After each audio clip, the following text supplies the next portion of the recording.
Don't touch that dial. Randy's Old Time Radio Show presents...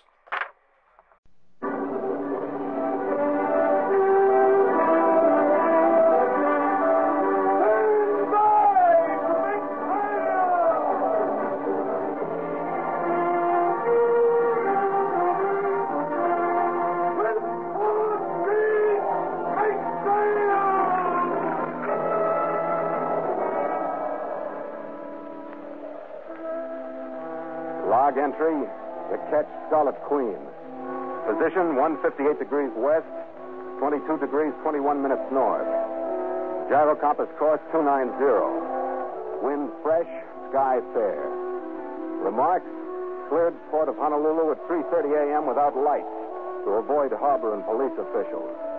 Reason for secrecy, the report from the White Jade Buddha.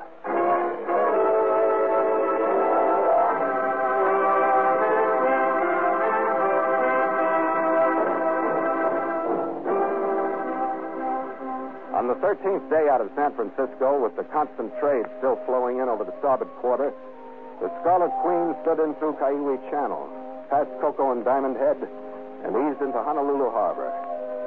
I'd planned on finding dockage off 4th Street near the shopping district, where I could take on water and food stores in a hurry, pick up my payroll and instructions from Kang's Honolulu contact, and head out. But the section was jammed with merchantmen, so we nosed past Sand Island under power and into Kapalama Basin, where we tied up under the stern of an aging but busy Victory ship. We'd noticed the big diesel yacht that had entered the basin in our wake, but we didn't pay any attention to it until it anchored just off our port beam and a dinghy lester pulled up alongside. My chief mate, Red Gallagher, caught the hail.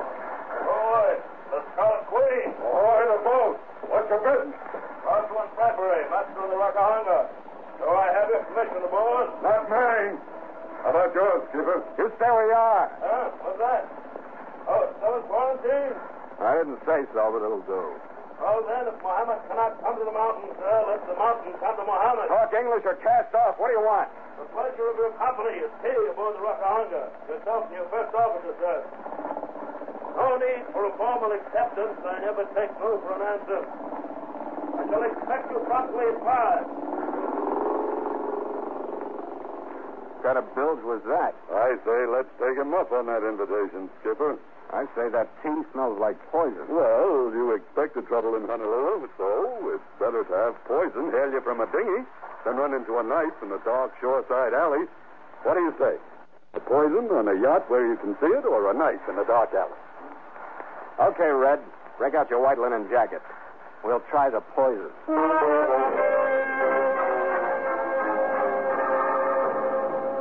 And so Mutual continues the voyage of the Scarlet Queen, written by Gil Dowd and Bob Tallman, and starring Elliott Lewis.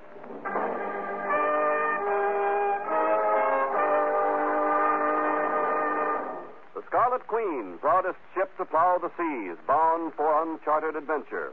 Every week a complete entry in the log, and every week a league further in the strange voyage of the Scarlet Queen.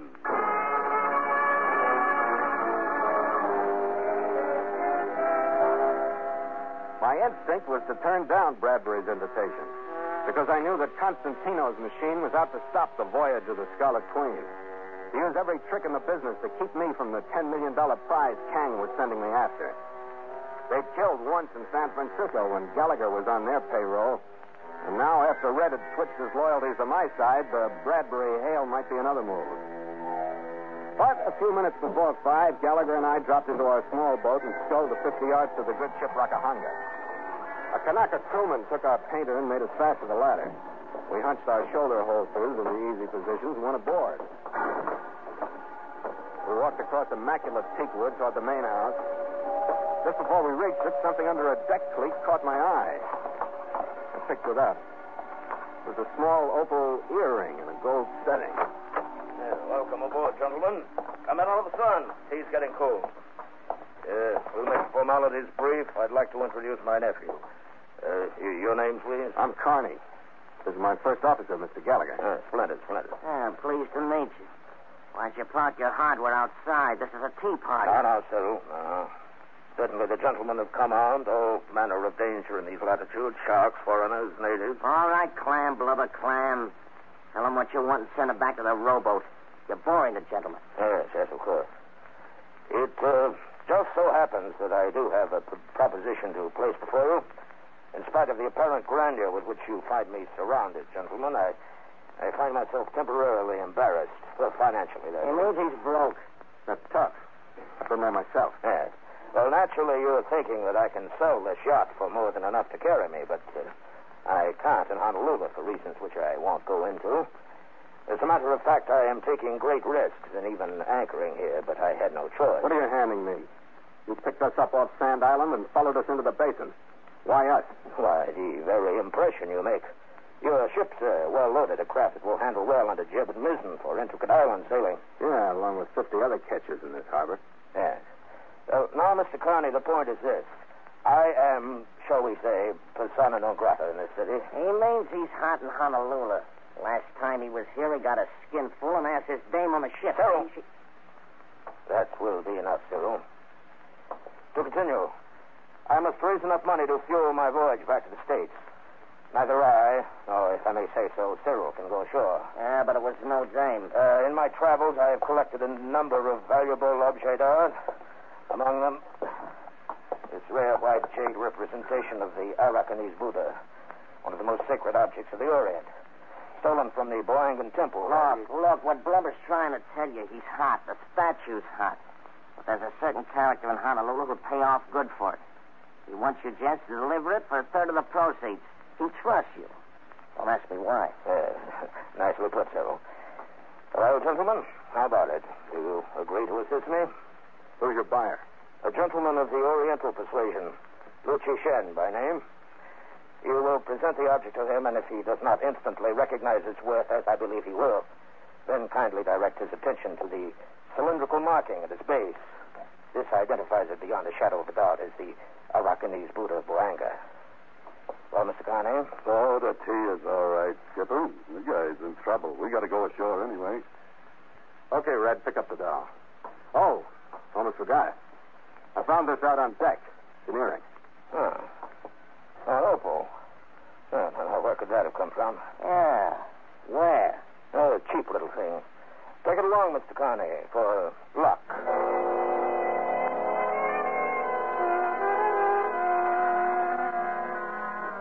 It was dusk when we left the Scarlet Queen to go ashore.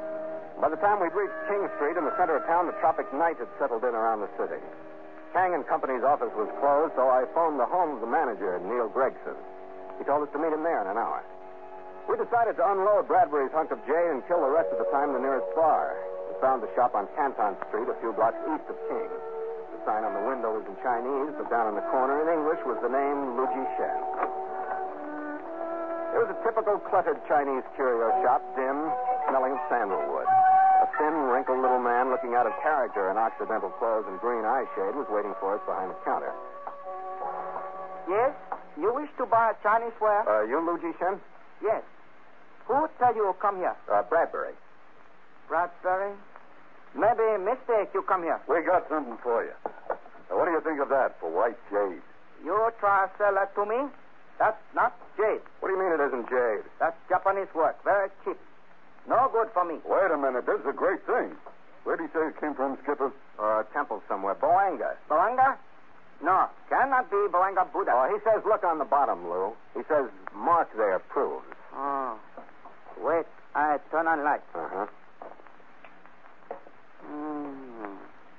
It's very strange mark. Very small. He turned the base of the Buddha toward the light and squinted nearsightedly at a spot of shining metal that was set in the center. He put a jeweler's glass into his left eye and looked again. Then he picked up a penknife and started scraping the tarnish off the metal disc. He didn't finish the job. Didn't make any more noise than a firecracker. There was a little tinkle of broken glass. His body went rigid for a split second and then relaxed. The eyepiece hadn't even shattered. There was a clean hole through it about the size of a .25 caliber slug. The bullet that had killed Luji Shen had entered his left eye from close range. In the shattered pieces of Bradbury's phony Buddha, I found a weapon. It was a simple gadget, a rifle cartridge with a spring mechanism and a firing cap. I'd seen plenty of them on Pacific beachheads during the war. We called them finger mines. It looked like Constantino's work, but I couldn't figure why.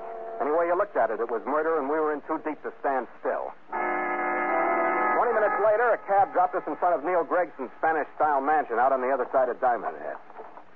The air was heavy with the smell of jasmine as we went up the walk to the front entrance. But the perfume that hit us when the door opened was more expensive. Well, Neil told me a couple of men were coming, but he didn't say it like he should have. Thanks. Where do we find him? He had to go out for a while, but he said I could entertain you until he got back. It won't be long. I'm sorry to hear that. Come in, won't you? Follow me. She was easy to follow. She swayed down a few steps and into a sunken living room. From the door, I could see that we weren't the only men she was entertaining. I counted 5 lounging around the room. 4 of them, including a young Oriental with a scarred face, wore well-filled shoulder holsters. The other sat with a carbine across his knees. He was the only one I recognized.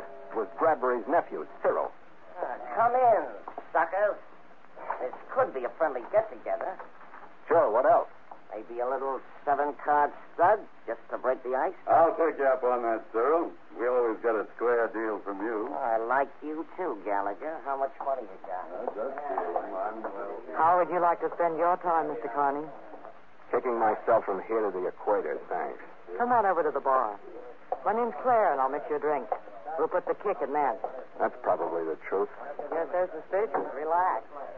Do something manly like making a pass at me. With all your husbands in the room? Well, that's better anyway, but I'm not married. Just well supplied with chaperones, huh? Do you think I need them? Oh, get off it, will you? You don't need them with me. What is the setup, anyway? A bunch of fellas just happened to drop in. Did you come with them, or are you part of the furniture? I'm engaged to Neil Gregson. You won't like him either. Mm-hmm. That makes as much sense as anything else. As a matter of fact. Is your drink all right? Yeah. Can't remember when I've enjoyed one more. I could say the same about you if I were the sarcastic type, but I'm... That must be Neil. Excuse me. The doorbell did something to the atmosphere in the room. I wasn't quite sure what. Nobody changed their positions. Cyril glanced up and then glanced back at his hole card. Claire walked through the room and up the steps. She looked through the open grill, turned back to the room, and held up one finger. Then she opened the door. The figure of a man stood silhouetted in the doorway for just an instant, and then... Every gun in the room opened up on him. The shock knocked him half off the porch, and he lay there. Some people never learn, do they? You really take chances, don't you? You got real guts, Oh, Cyril. Skipper, it's their fault. He never got his hands out of his pockets. I'll ask your advice next time, Connie, but for now, calm up and stay alive, huh? You, Gallagher, on your feet. You're going with us. Good idea. We can finish that game of stuff. Wait a minute, what's the deal? It's a payoff, Connie, for Gallagher's double cross in Frisco. You know what I mean? Okay, let's clear out.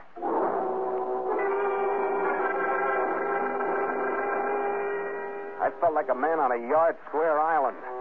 From where I stood, there was no place to turn. Cyril's talk about Red's double cross added up to Constantino. I was sure of that. And it wasn't hard to figure how they'd pay off Gallagher for signing on with me.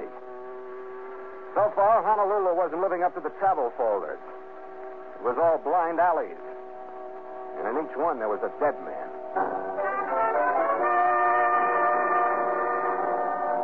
I went to the door, dragged the body inside, and locked myself in with him. I pulled out his wallet. It was Gregson, all right, but any information he was to give me was as dead as he was. That still held even after I found an envelope in his inside coat pocket that had my name on it. 2 hours ago, it would have led to Kang's instructions. Now it didn't lead any place. It said, Luigi Shen is Kang's man. You're to meet him at 11:45 tonight. I walked a few blocks over to Core Avenue and hailed a cab. It dropped me on Canton Street. It was about 10, and I hoped that the police were through with Lou's curio shop. The dim light was on, and no one was in sight. I went in. It was not only open, it was open for business. There wasn't a sign that a murder had been committed there. And another aged Chinese face rose up out of the shadows behind the counter. You wish buy Chinese ware? Who are you? I am Jia Cheng. You do business now, tonight? You wish buy? I help you. No, I mean, Lu Jishen.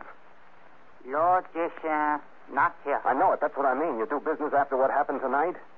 Lord Jishen, not here. Were the police here? Many police. Many men all want Lord Jishen. He not here. He go 2-3 days. I got an idea you're talking my language, Chow. Did you see him get killed? Lord Jishen, not here. But, Joe, you know Kang and Son, Shanghai? No, Sabe. You know named Scarlet Queen? No, Sabe. Other man, ask them. What other man? Fat man in white suit, maybe come with police? Look, Joe, I'm captain on Scarlet Queen. I work for Kang and Son. No, Sabe. Fat man, say same. He was lying. Look here. This paper, it say Philip Carney, Master, Ketch, Scarlet Queen. You read English? No, read. And look here, this letter from Kang and Son in Chinese. I was supposed to give it to Lu Jishen, but I didn't know it until it was too late. You come along me. He padded down the other side of the counter, and I followed him. We went through a door at the back of the shop and into the living quarters. Joe bent over a carved camphor-wood chest. And when he straightened up, he had a bamboo tube and a thick envelope in his hand. Both of them were from Kang. The envelope held a beautiful, thick bundle of $500 bills, and a piece of rice paper in the tube carried my instructions for finding the contact in Kobe, Japan, and a list of numbers that could have been soundings or elevations. They were to be memorized, the paper destroyed. You savvy. I savvy. Kang, he most wise man. You aren't so bad yourself, Joe. You worked good trick on Bradbury. Yes, good trick, all right. The police don't know Lou was killed? No person, no. I clean up very fast. No person see him, only you. Along with the one with red hair and me. To all other person. Liu Jishan, go away. Believe me, I hope he has a good trip. Joe, you help me more? Yeah. Bradbury took the one with red hair away. Unless I find, maybe he goes same place Lu Jishen. You know where in Honolulu those men go? Honolulu, very big. Look, one of them was Chinese boy. Knife scar across here. You know all Chinese boys? I know the one. You know what place he go? Any house saloon? What place he meet friend? No, friend. American very bad for that Chinese boy. I know it, Joe. I'll try and take care of it for you. Maybe beat Americans' heads together, huh? That place named Farmhouse. Street name Canal Street. Very bad. Yeah, very good. Joe, you're a beautiful guy. You're the first thing I've seen in Honolulu that I'd like to take home with me.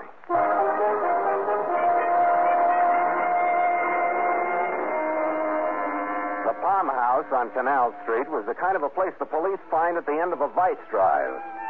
It was a two-story building that covered its windows with bamboo screens to hide its activities from those lucky enough to be outside and a lousy view from those stupid enough to be inside. The only healthy thing about the place were the two fat palm trees that gave it its name. I took a final breath of fresh night air and went in. It was a big place, crowded, and the atmosphere was thick with smoke, and the band was loud. The hula dancers that were on stage had been doing the same thing 40 years too long, and had improved their act with a few tricks from Minsky. I got 3 feet inside the door and got a typical welcome. Hello, big boy. You're meeting a friend. How I do? Later, gorgeous, later. Later, my back. I'm not the kind that goes to waste. I kicked and shouldered my way through every complexion in the color chart, navigating a course toward the bar by dead reckoning and the sense of smell. There was some space opening at the end of the bar. I stopped to order a drink, but the bartender was out of sight. I turned around, and that's when I saw them. The first one I spotted was Gallagher. He was at a table, relaxed and nursing a glass. Sitting across from him was a woman, Claire. Cyril and the rest were spread out, and they were getting to their feet. Then I realized why that crowd was so hard to fight through.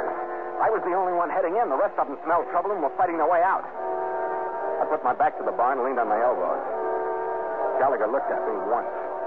Then he grinned and moved his chair so his back was to me. That made it complete. A trap and a sellout from him. Funny thing about double crosses, Connie. Not so funny. You're the only one that isn't laughing. You want to talk sense or fall down? The gun's in your hand, not mine. Yeah, well, let's try sense. You went back to Lu Shen's. You stayed there for a while. You talked to Lu Chen. Lu Shen, not here. Shut up. All we want is what he gave you or told you. That makes it simple. Lu Shen, not here. I said shut up. Music was in that booby track you sent to him. Birthday greetings? He's dead. Quit it, Connie. The cops say he's alive. Argue with them, then, not me. If you like this, go ahead. Be stupid. That ain't hurting me. Well, that's because you got guts, Cyril. Great guts. Just as I hit him, somebody threw 2 shots, and like a signal, the place went pitch dark. I dropped flat on the floor and stayed there. Automatic flashed out of the blackness, and splinters from the bar rained down on me. Then the place went silent. I lay there quietly waiting, afraid to give them my position by firing back. I heard the scrape of someone sliding my way and snapped the safety catch on my automatic. Then I smelled the perfume. Claire put both hands on my face to show me she didn't have a gun and breathed something about getting out into my ear. I grabbed one of her hands with my left, reached up to the bar and found a glass. I took a breath and threw it to the other end of the room. Then we got up and ran. I didn't try to figure the twist. All I saw was a chance to get out of there, and I took it. She led me through a back door into a car parked in an alley. And the last I saw of the Palm House was its reflection in the rear view mirror.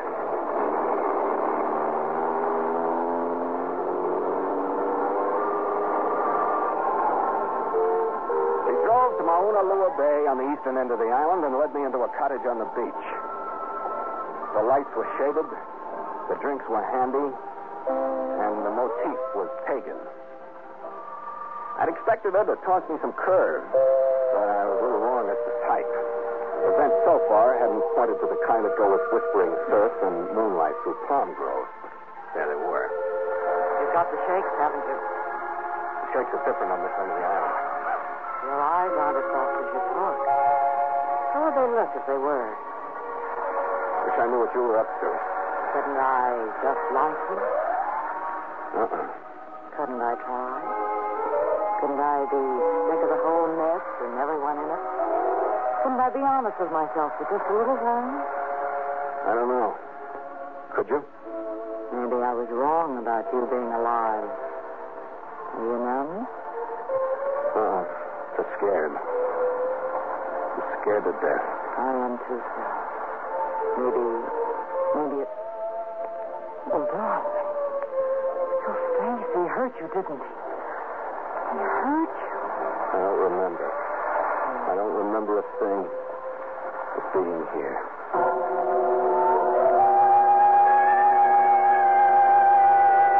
I never did figure out whether she was really being honest or not. But I didn't know her well enough to care a great deal. The drink she mixed had pineapple juice in them, and the atmosphere she created was quite peaceful. She made only one mistake. She looked at her wristwatch too often. If she hadn't, it might have been different, because I didn't hear a car pull up or footsteps outside or anything. I just saw a change in her. And I put my glass down and got ready. I wasn't quite sure who'd come through the door. It turned out to be Bradbury, but he was more surprised than I was. Claire was pointing a small automatic at him. Claire, what's the meaning of this? I've changed my mind. You're in too deep to misuse my faith in you. You put your pretty finger on your fiancée Gregson for an equally pretty remuneration. Quit being fancy and stay where you are. I found somebody who pays more for faith than you do. I don't understand you, Claire. You wouldn't. Since our friend Gallagher has seen to it that Cyril is no longer with us, we might bargain. There must be a meeting point. Certainly you aren't wasting your time on Connie here. Turn around, fat boy. Who drove you out here? Gallagher. Yeah, fat boy, Gallagher. Isn't it a caution, Skipper, what we have to go through to keep our heads above water? That's when the pagan cottage exploded, because that's when everybody realized who was sold out by whom. Red-colored Bradbury, and I made a grab at Claire. I was close, but not close enough. She'd aimed at Gallagher, but Bradbury'd been pulled in line instead. 2 spots of crimson suddenly blossomed on that white linen suit. And when Red let go of him, he settled flatly on the carpet. And Claire disappeared through a side door. Where's the dame, Skipper? I want to get my hands on her. Let her go, Red. I can't help it, Skipper. She made me mad. You know why? Sure. I don't think you do. Remember that opal earring you found in the Rakahanga? I wasn't mad till I found the other one on her dressing table. What were you doing at her dressing table? Making a deal, Skipper. Deciding that she'd double-cross Cyril and Bradbury, I'd double-cross you. And she and I were going to live happily ever after. On what Constantino'd pay us for what you got from Lu Ji Shen. Yeah. Should I congratulate you? Skipper, if you knew what I went through making Cyril think I was double-crossing you, you would congratulate me. Yeah. How about Cyril? Yeah. How about Cyril? Skipper, what do you think of Honolulu as a port of call?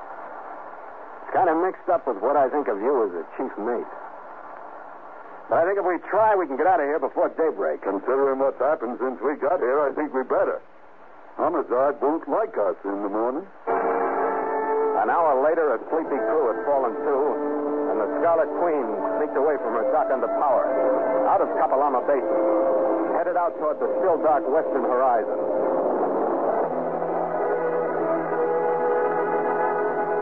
At dawn, we picked up the trade winds and cut the motor.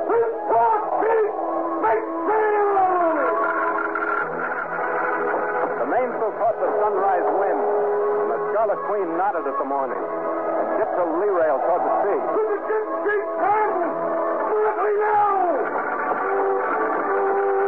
We answered the jib, then the mizzen, and the wake boiled and bubbled under a stern.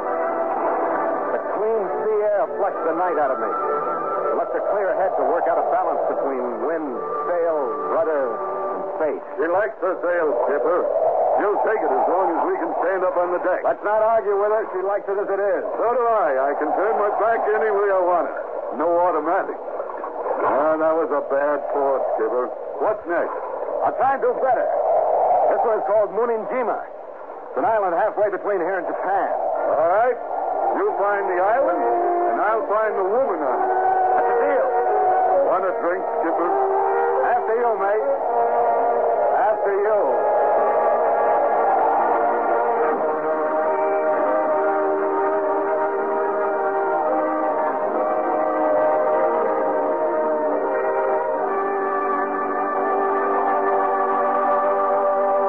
Log entry, ketch Scarlet Queen, 5:30 p.m. Miles traveled, 3,035. Wind brisk. Sky lowering.